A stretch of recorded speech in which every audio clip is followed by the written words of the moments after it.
This is Straight Talk with Atlanta native Greg Fann, the preacher man, and his sidekick Shanan Jones. Frank discussions of issues affecting the ATL, Fulton County, the state of Georgia, the nation, and around the world. And now, here they are, live and in living color, the team of Jones and Fann, the preacher man. Well, welcome to another edition of Straight Talk with Jones3, Greg Fann, the preacher man, and Shanan E. Jones. I told you we're doing a new thing. Big Papa and Jones3, Greg Fann, the preacher man. Papa is at home. He's got to do his thing. You know, he's brand new dad. Shanan, you know, we got some live from the Big Papa Studios. We got some remarks this week from some individuals who watched Straight Talk. One was commenting on our ending of the program. We talked about, you know, preaching, what we talking about, you know, what life is really like and what is eternal life, and those what we as ministers should be talking about, right? And they appreciated us for that, and they gave us some other things and other comments about that. And then we got a comment from a gentleman out of Seattle, Washington.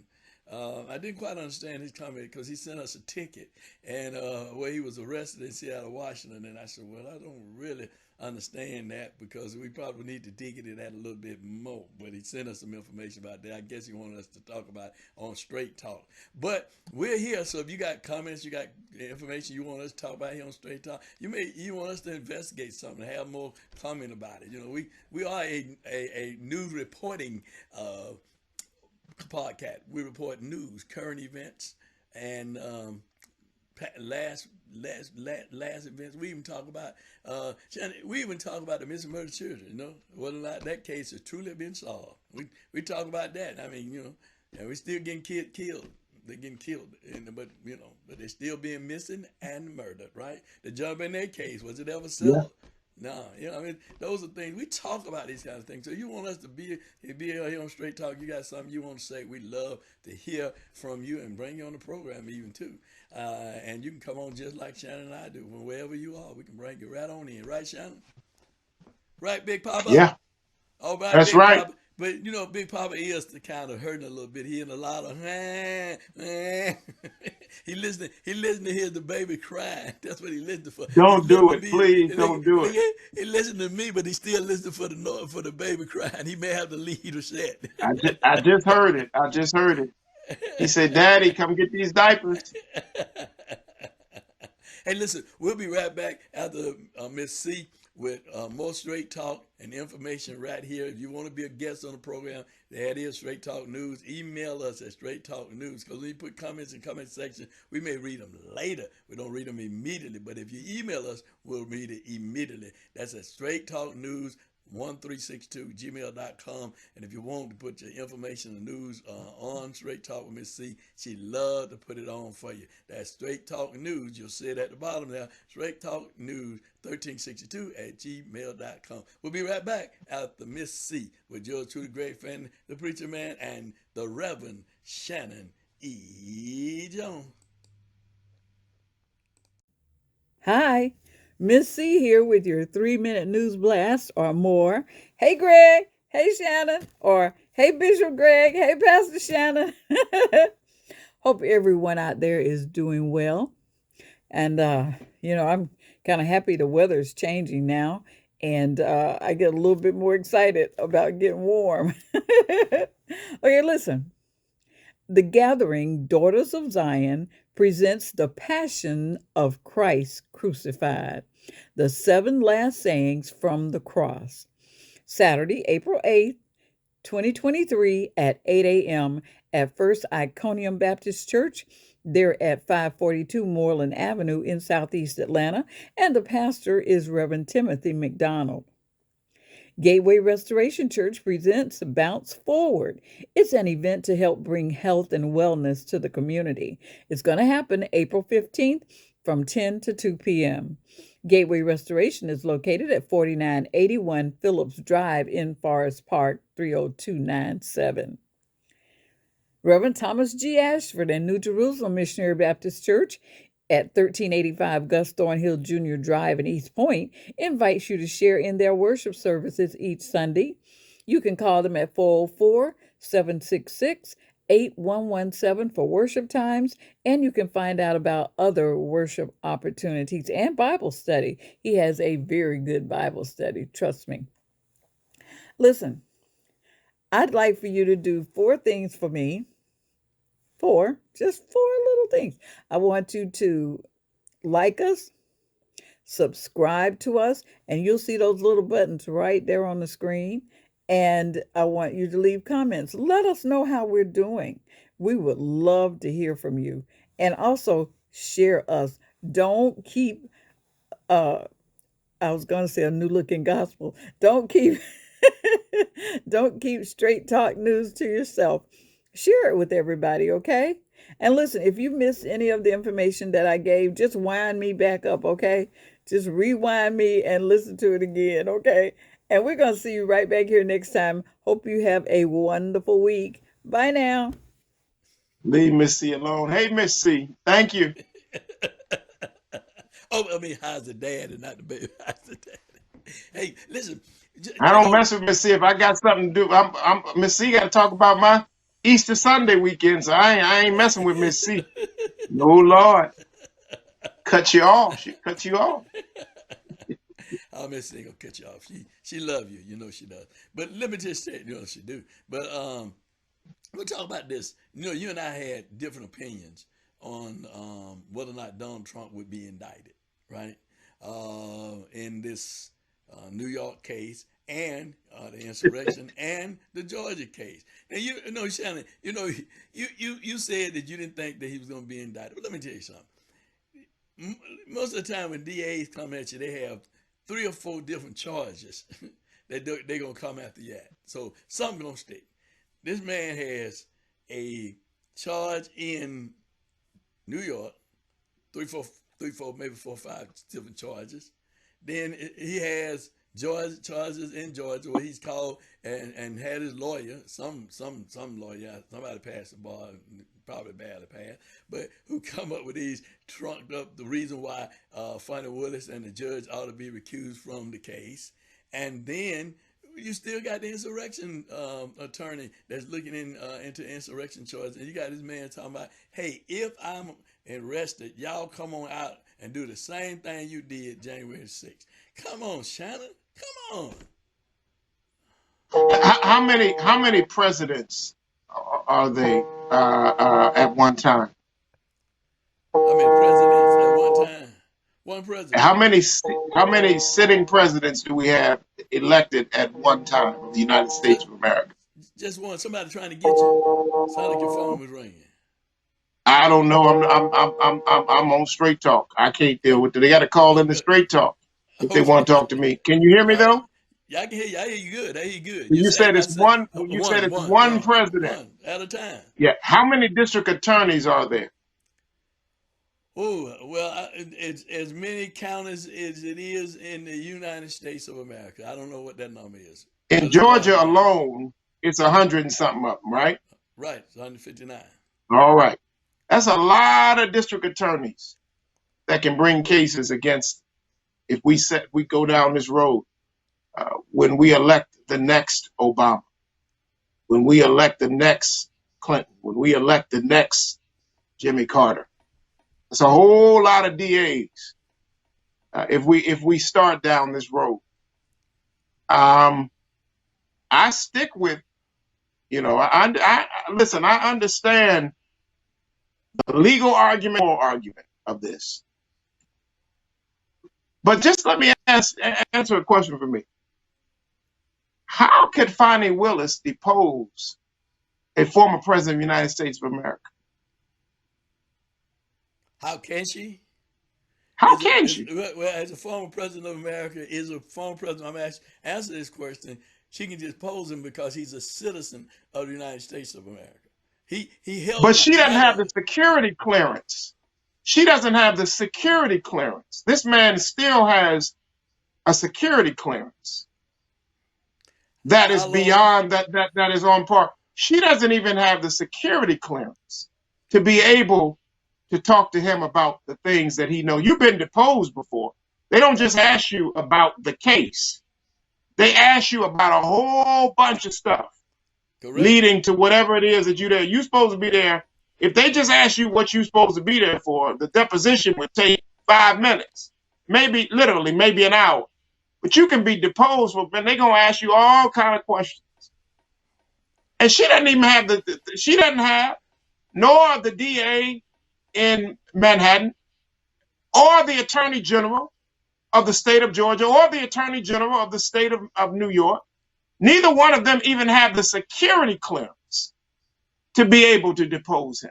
He cannot speak to them about what he knows in a deposition. And it's one sitting president, and it's thousands of district attorneys throughout the country.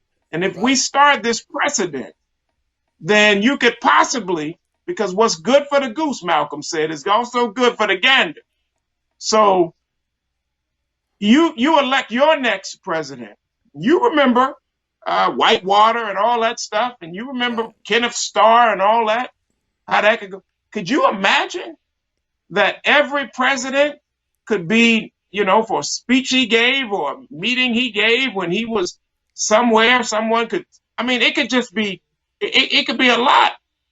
And then how do you do it? How do you even depose? How do you bring the former president of the United States and you ask him about classified things that's outside of your will? I can't tell you this. I can't tell you, Fannie Willis, what I know legally, because you don't have the clearance to be able to hear it. Now, you might be the district attorney of Fulton County. You ain't even the district attorney of DeKalb County. You are one county, and I'm the former president of the United States of America. I can't tell you what I know, nor does the country want me to tell you what I really know. Okay. It would not be in the best interest it would not be in the best interest of the security of this nation and for the world to be able to get information from a deposition, for world leaders to be able to know what I know. So you don't even have a clearance to depose me. Okay. Now you've given your analysis of the paralysis. So then you're saying then, if I'm a president of the United States, I am above any law. I can break any law I want to. I'm telling you, if you're president of the United States of America, I'm telling you that if let me finish my point. I just let you go on. Yeah, but I'm not gonna let you. I'm not gonna let you twist my words. I didn't say you were above the law. I didn't say you were above the law. I said you don't have the clearance to depose me. Well, then what are you saying then? If I don't have the clearance and I done broke the law and the district attorney or person you did it in my jurisdiction just because I'm the president, I can't arrest you. I can't get information from you. You can't depose me. You don't have the clearance. Okay. Well, let's say I don't. I can't dispose. You can't. Let's leave the disposing part of that. That's like you can't dispose me. You can't ask me questions. You can't ask me questions. I can ask you questions. Wait a minute. I can ask you limited question because let's remember now, the former president was deposed and he took the fifth how many times?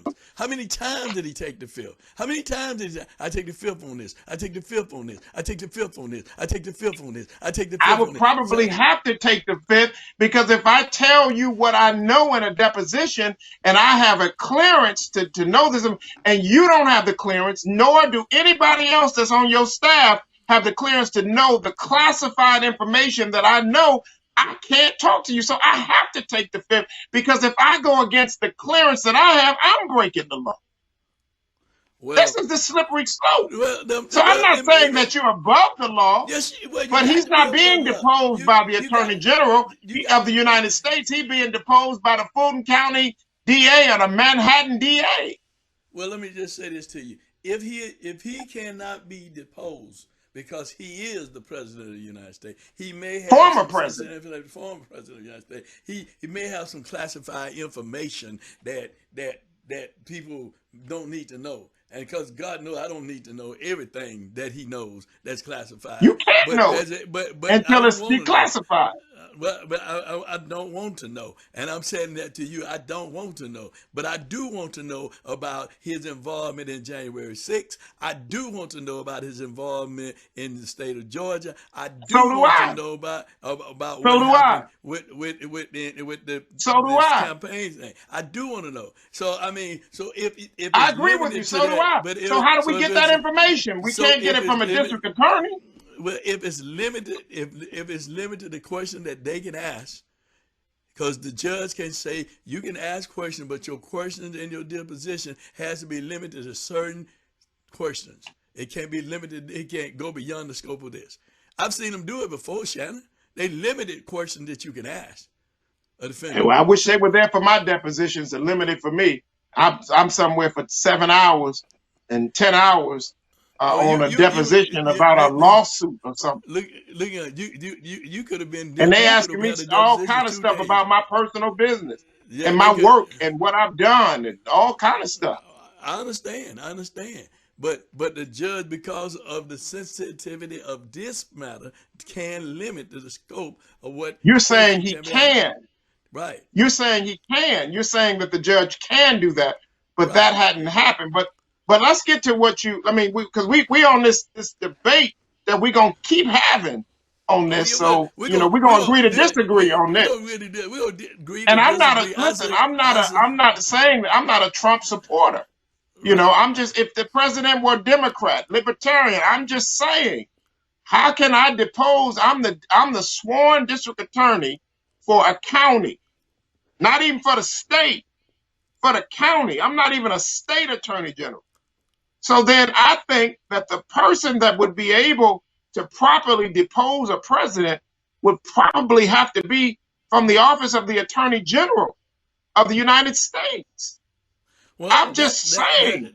again, that's in the work too with the January 6th insurrection with the special counsel. Well, That that he might doesn't, have to be the but case. again, because that he doesn't want to talk to about that. I mean, I'm just saying is where do we get to a point that like you said that you can be disposed and I can be disposed and I can be criminally indicted on something that's like a slippery slope, falling on something or doing something or accident or something. I can be disposed. I can be indicted. You can be indicted. But you got a president of the United States, because he was the president of the United States. And I will say was, because some people still want to call him Mr. President, but he was the president of the United States, who have committed allegedly, I'm going to say allegedly, because based on facts that we have heard, and we're not full knowledgeable of everything, but based on what we have heard and what we have seen, then why can't he be indicted on the charges that he's been levied against him? Why can't he? Now, and then Bishop, let me I'm just say not this. saying. Okay, let me just say this, Shannon. You got a man who is saying that, hey, y'all, forget what they talking about. We incited an insurrection. We did that. We couldn't stop the election. But I'm calling y'all now that if they do indict me, people already in Mar-a-Lago mounting up, ready to demonstrate, ready to tear up Florida, ready to tear up other parts of the United States, because this man is causing them to come again and do what they did on January 6th again and again. If that ain't a terrorist act to continue to try to overthrow the Constitution of the United States and the rights of everything that everybody else have to abide by, that they don't have to abide by, then we just have a dictator now. We don't have a democracy. We got somebody who's a dictator, who's dictating his fate and how he's going to come out. So Well, let me I say hear what this: you're saying. Go on. he's a bastard for doing it, and let me say why I'm saying I'm not cursing. He's a bastard for doing that because it shows that he's not a true son or daughter of what the presidential powers are and what the Constitution is. He's showing that that a true allegiance to the Constitution is not ingrained in him. So in a very bastard way, he's using his influence to do something that's possibly unconstitutional. Well, that potentially could run afoul of the Constitution. Let me say that. Well, Um, I would but agree with you on that. But you have to say that this man who put his hand on the Bible, that he turned around in front of a church to show the people that he know the Bible. By the way, he did that, right? Yeah, right. But he put his hand on a Bible to the say, Bible was upside down. upside down. Yeah, I put my hand on the Bible to say that I promise to uphold the Constitution, to erect, to defend this country from terrorists within and without. This is what this man Against all sworn to, enemies, both foreign and and domestic. yes, he did. He did So that. And but yet you yes, he turn around did. and create this terrorist group, and then you still creating more terrorism in this country. I mean, come on, And I Shannon, when think, is it in? and listen. You're not getting me to argue, and I don't. I hope that our listeners don't say that I'm saying that the man is above, any president is above the law. I'm not saying that. I'm saying that there's a legal responsibility that he or she will have. But I'm saying that you create a slippery slope when you have one president of the United States and you have thousands of district or hundreds of district attorneys throughout the state, and you set a precedent where any district attorney can bring a case against the sworn and sitting or former president. Well, it started when he was, when he was president, but a former president of the United States. And what I'm saying is, no, he's not above the law. And we all have to adhere to the law. But you and I don't know who killed Kennedy. He does. You and I don't know how Fidel Castro was going to be assassinated by the United States government. He does. You and I don't know about what country we're getting ready to bomb or what our Central Intelligence Agency is doing at this moment, right now, in the interest of national security. He does. There's a lot of information that he has that we don't have. There's a lot of information that even Senator Raphael Warnock, who's a Baptist pastor, we could see him on CNN. He's also a United States senator, but there might be a closed session that the senator will have to leave and go into a closed session. There's information that he knows, he has. Is he above us, above the law? No, he's our brother in Christ. He's a fellow clergyman who happens to be the elected senator of the United States of America. But he knows some stuff now that he didn't know 3, 4, 5 years ago. And he can't just go and say it. And if someone is going to depose him, it has to be someone that knows how, first of all, has the clearance to be able to get the information that even a senator would have, and to be able to rightly deal with that information and make sure that it's not in the wrong hands, lest we have another Mar-a-Lago situation. And we be doing it in the district, in the district attorney's office in Fulton County, or the district attorney's office in Manhattan. That's all I'm saying. I'm saying that there's a lot of sensitive information here. No, he's not more important than me. No, he's not above. He's just a citizen. But he's a citizen with a clearance that you or I don't have and probably never will. Well, this is a debate that we're going to have. I think he needs to go to jail. That's my opinion. Your opinion is he may need to go, but because of the position he holds and the information he holds, that's not a good move. That's your opinion. That's my opinion. And we'll see what the other folks say that listen to I you. do think that it was a shot across the bow, though. I don't think he thought he was going to be arrested on Tuesday because the Secret Service and the NYPD had a negotiation for how things would happen, because they have to do that for security purposes and logistical purposes, because he doesn't just jump on the number 8 train to go anywhere. He moves still with a phalanx of Secret Service agents and with classified information that he still has. But I think that he called the bluff of the Manhattan District Attorney, made them put up a shut up. And there's some maneuvers that they would have to have had in place before being able to have a date or a time when he was going to be arrested. But I think he did that, and I think that it was it was ill-advised for him to tell people to protest, because we know what that means. We know that that was a rallying cry, a January 6th-esque rallying cry. We know that. But I think that was a shot across the bow to say, okay, District Attorney in Manhattan, okay, Letitia James, Attorney General of New York, you want to play this game, then we can play it. But I think that there's a great deal of politics. This is Trump talking, not Shanan. There's some politics that you're playing here. And so I'm going to call a bit of your bluff. And that's why I think when Tuesday came and Wednesday came and today has come, and he has not been arrested or been in cuffs yet. Well, not saying it won't happen. Yeah, well, I would say this: we will see. We will see. Some people say yes, you ought to go, like myself, and some people say what you're saying is it don't need to happen for the various reasons you are saying. But from where I sit is no man is above the law.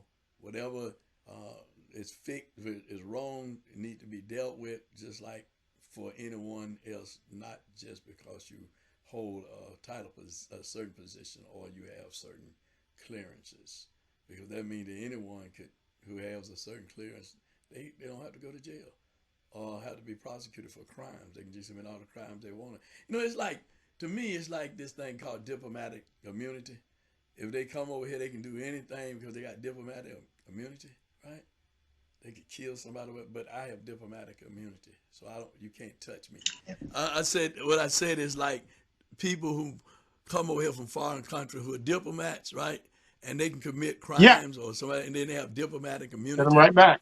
Yeah, they send them back to their country. But the reality of it is that they have committed a crime in the United States. They could have killed somebody. Yeah, whatever. Where does this really stop at? How is justice really served in this case? And that's what I'm saying. How is justice really served in the case? Okay. It's not. It's not served. I mean, with diplomatic immunity, it's not served. But you need that diplomatic immunity so that Trump could have the kind of information that he has that's classified. He needs those kind of relationships so that the country can have that. So it's not, unfortunately, there is no justice in it. We know that if a diplomat does something, rapes somebody, murders someone, and they send him or her back to Saudi Arabia, they send her or he or back to Eastern European country, and you and I break the law, we do something as heinous as that, we're going under the jail. But they can go free because of the kind of information. But let's just bring it back to where we are. Right. I know things about people as a pastor, and you do too. People have been in my office to tell me things that they would not want known. They wouldn't want a billboard where they drive by and it say their information. They wouldn't want the church to know the things that I know about people as pastor, that I have to take to my grave, that I pray about and cover. Things that very embarrassing things about people and families and whatnot. I would hate for someone to bring me before a court and force me to give up information about members. And I would like a journalist who won't give up a source. I would have to take it to my grave, and I'd have to deal with whatever the consequences are for that. And I wish that there was a way where I would probably have to plead the fifth about it in some kind of way, because it may not incriminate me by the law, but it would cause me to go against the sacred responsibility that I have. Now, priests have this. Catholic priests have this, and they fight they have a whole lobbying arm that fights for that. Baptist preachers, we don't have a lobbying arm fighting for us, to keep that sacred trust. But I would hate for someone to bring me forward in a deposition about me or someone suing somebody else on something that's completely different and make me to answer questions about Miss So-and-so or somebody's son or somebody's infidelity or something that we have prayed about and brought families together and dealt with in a very private and sacred way. I would hate for someone to be able to do that. So there's privileged information that you have. And you ain't no different than any, in God's eye, you're all the same as everybody else in your congregation. But there's some privileged information, Bishop, that you have, that your members, and that I have, that my average members don't have. And if they knew it, it would really change the way they viewed certain people and certain things. And so we hold that so that doesn't happen. I agree. I agree with what you said, because it has to be in confidentiality. You know, you have lawyers like that. It's supposed to be confidentiality. You got people that send things. This is confidential information. However, I appreciate what you just laid out. But however, if push came to shove, they would be trying to arrest you or hold you or lock you up for withholding some information. So you would have to go to jail. I mean, so I'm just saying is there's a double standard here. And that's all I'm saying. The double standard here, and they said life is not fair. You know, justice is blind. When they say it's blind, it's not fair. But in this case, this country is messed up because of leadership who has been shown to be divisive and dividing this country. And this country is divided not just on racial lines, but it's divided on every scale that you can imagine based on what a leader has done and continue to do. And there's no one to rein him in or no one to say, this is what we can do. But I know somebody who can do something about it. His name is God. And there is a day when everyone will have to stand before him. You, I, Trump, his followers, and everybody else. So we're going to end that with that. And it's been a great conversation tonight. And we want to hear from you and find out what your opinion is. You know, what is your opinion? What do you think? What do you think? Shannon's laid out some points. I've laid out some points. You know, he's a little bit more articulate than I am, but I laid out my basic points. But I'm telling you, my gut feeling is that he ought to be indicted. Shannon says, I don't say that he's above the law, but there are certain things that he is privy to that other people are not privy to and could not be privy to because of his special clearance from having been a former president. Well, Shannon, I'm going to let you get to your baby now. Let's get to little Samuel. So don't forget, if Shannon needs some Pampers, y'all. He needs some Pampers, I tell you. He needs some Pampers. Thank you and Mrs. Fann. I looked out my door, and there was a big old huge box of Pampers. And Samuel said, bring them right on in. I'm gonna need those. Probably using them tonight before the night's over. Well, He's about to use them in a minute. Ladies and gentlemen, we thank you for watching us here on Straight Talk. Again, send your comments. Email them to us. Email them at straighttalknews.com. That's straighttalknews1362@gmail.com.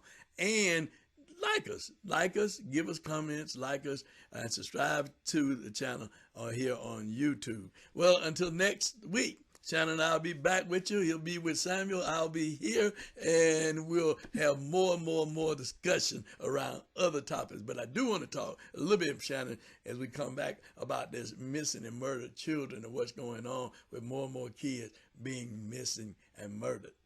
All right? Until next week, sure. May God bless you. Hey, this ain't been nothing but what? Straight Talk. Oh. Want to be a guest on Straight Talk? Email Greg Fann at FANN922@comcast.net or call 404-308-0795. Join us again for another episode of Straight Talk with Shanan Jones and Greg Fann, the Preacher Man.